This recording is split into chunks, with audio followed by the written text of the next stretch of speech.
Welcome back, everyone. What a great day this has been, and I'm so excited for this next presentation. I have the pleasure of introducing Diane Pickles. For many of you, she needs no introduction, but if you haven't had the pleasure of meeting her, I hope you will soon. Just to put it simply, she's impressive. Diane joined National Pediatric Cardiology Quality Improvement Collaborative in 2012. And she's also been the Director of Development for Sisters by Heart since 2014. She's the Vice President of N+R, a national advocacy consulting firm, and has volunteered on several initiatives with Boston Children's Hospital and a public member of the American Board of Pediatrics. Diane's the mother of Jake, who was born in 1994, having been prenatally diagnosed with HLHS and aortic atresia. He is among the oldest survivors of HLHS. And as you will soon see, she is passionate about the well-being of all HLHS families, children, and siblings. I'm proud to introduce and to know Diane Pickles. Thank you so much. Thank you very much for that much too kind introduction. And thank you for having me. And as you heard, my name is Diane Pickles, and I am the proud mom to Jake, who is 23 years old with HLHS and aortic atresia, and he was thankfully prenatally diagnosed. He had his surgeries at 3 days, 6 months, and 2 years, all of those at Boston Children's Hospital. Jake also has a significant immune deficiency, which was not properly diagnosed or treated until the age of 18, after a lifetime of chronic infections and respiratory issues. I'm also the very proud mom to Matthew, age 26. My husband, Bill, and I have been married for 28 years, and we've lived in Massachusetts all of that time. So why was I asked to give this talk about resilience? Well, first, it's an issue that I care a great deal about and talk a lot about within NPC, and that is code for I harp on it and make a lot of noise about it. And secondly, I am old. As you heard, I have a 23-year-old and a 26-year-old, and so I have a benefit of a lot of years to look back on as a parent. But this was, I would say, a difficult talk to prepare. It required some serious self-reflection, and it also requires me to share some very personal stuff that I don't normally or actually probably ever share publicly. But because it's so important to me as a topic, I've made the decision to open myself up in this way. But taking a step back, and you can go to the first slide, I started to prepare for this by asking myself, what does resiliency really mean? I mean, seriously, what does it really mean? So derived from the Latin root meaning to jump again, I took a look at what the definition's for, and you can just go to the first slide just so people can see them. Resilience is defined in the dictionary as the capability of a strained body to recover its size and shape after the deformation caused especially by compressive stress, and an ability to recover from or adjust easily to misfortune or change. My reaction to these definitions was first that I have certainly not recovered my size or shape that I was before the deformation caused by the compressive stress of HLHS in my family's life. Scales and mirrors do not lie. And second, that the words adjust easily to misfortune and change really minimize the incredibly hard work of building and sustaining resilience. Truly, neither of those definitions really hit the mark for me. But maybe that's just because it's such a difficult thing to define. It's kind of one of those things that you know it when you see it, and you definitely know it when you don't see it. But boy, it would be a whole lot easier, I think, to foster resilience if it was a tad less elusive to define. I did find a description in Psychology Today that I thought was pretty good. It said that resilience is that ineffable quality that allows some people to be knocked down by life and come back stronger than ever. Resilience then doesn't just mean surviving our hardships. Resilience means coming back stronger because of those hardships. And the American Psychological Association describes it this way.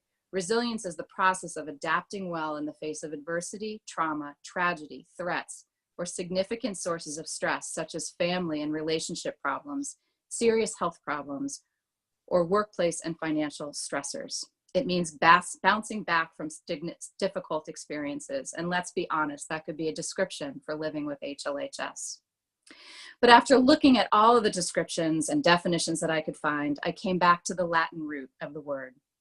And it's really what hit the mark most for me, to jump again.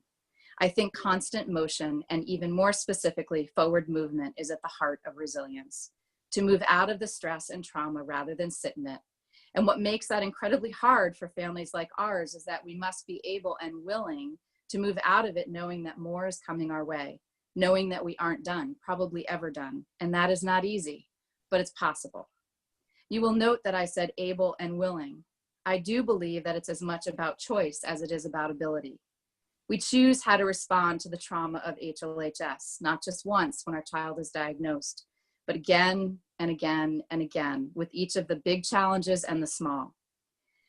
Despite the constant chaos of Jake's early surgeries and the constant illnesses and asthma and frequent hospital visits, Bill and I talked often about making sure that our little family didn't sit in those experiences. We worked hard to support Matt and Jake through the chaos and then give them as much normalcy and joy in the in-between places as was possible.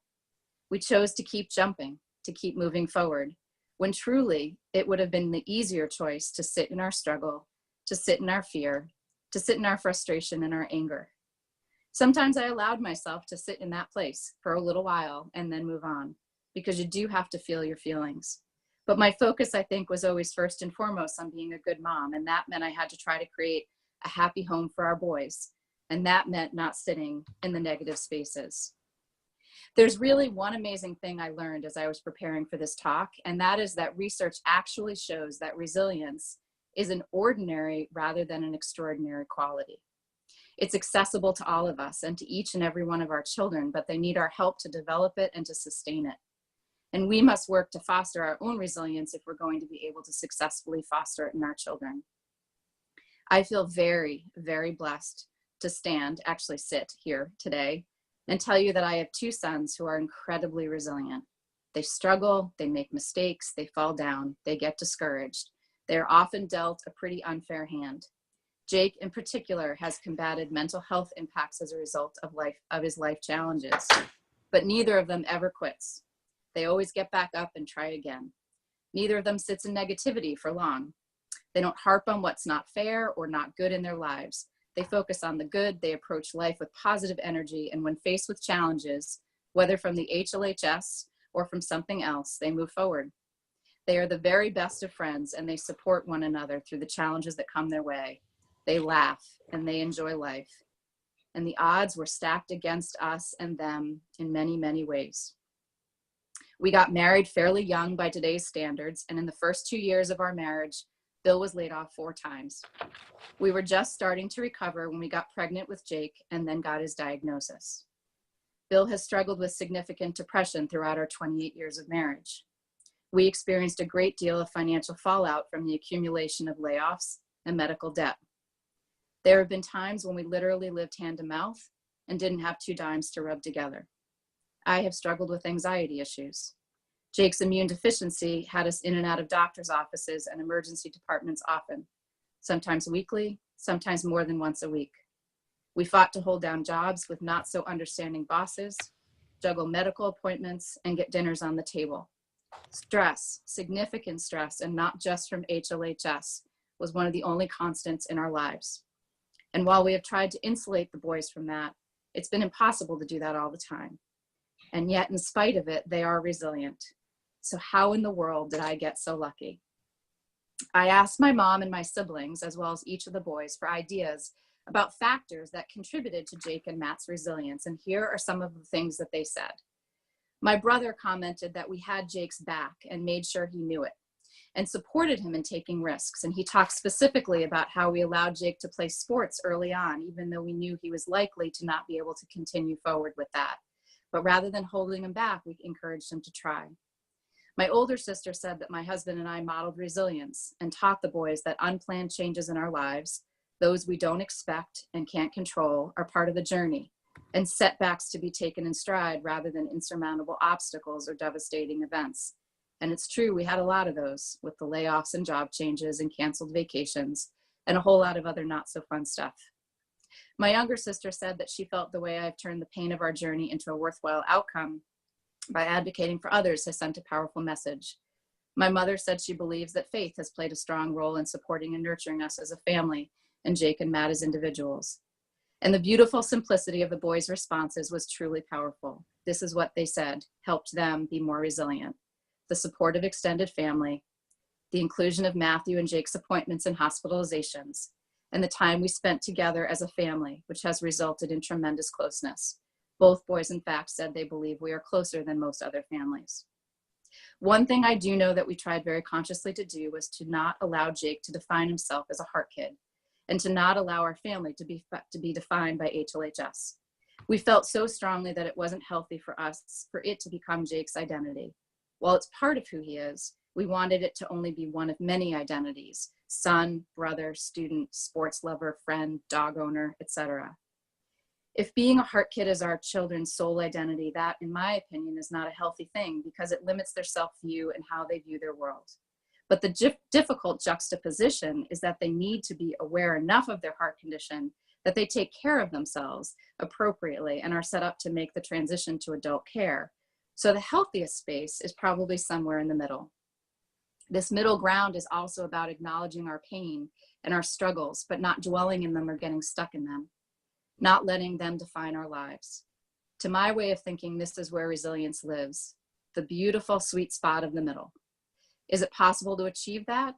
Does the middle even exist? I think we just aim for the middle and get as close as we can.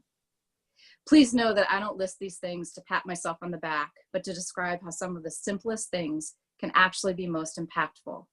I will also tell you that while I had tremendous role models and an amazing mom and dad for my parenting, Bill comes from nothing but dysfunction. So remember, resilience is ordinary, not extraordinary, but it must be intentional. So here are some ideas that I think might be helpful to keep in mind.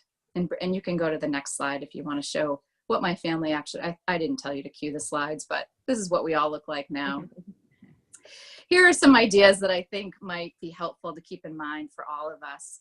Aim for the middle. Teach our HLHS sons and daughters about their hearts and make sure they know how to care for those precious hearts, but don't talk about it all the time. Don't worry aloud to them about it often, and don't let them build a soul identity around it.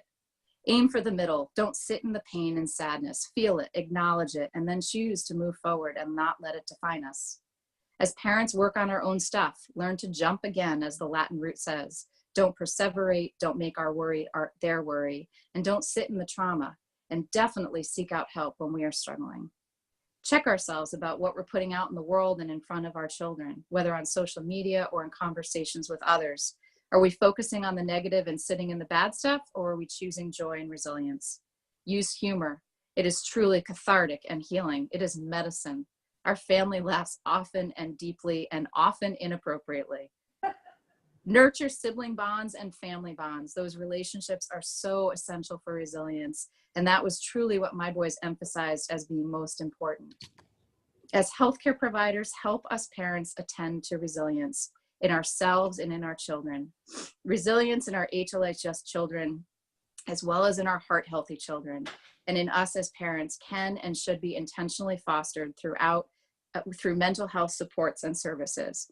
And these services must be integrated throughout the continuum of care, beginning at diagnosis and continuing throughout the lifespan. If we give our kids the best physical care but don't attend to their emotional health needs, we're failing them miserably. Ask parents and children how we're coping emotionally, and then sit and listen to the answer. Encourage joy and help us aim for the middle. You have all been incredibly kind and generous to listen to me and my experiences and ideas. And I hope they're helpful in some small way. And I hope that each of us will choose joy today and tomorrow and the day after that, even on the days when we're challenged and pained. I hope we'll continue to jump again. And I hope we will help our children aim for the middle. It's not easy, and sometimes it ain't pretty, but it's probably the most important work that we do as parents.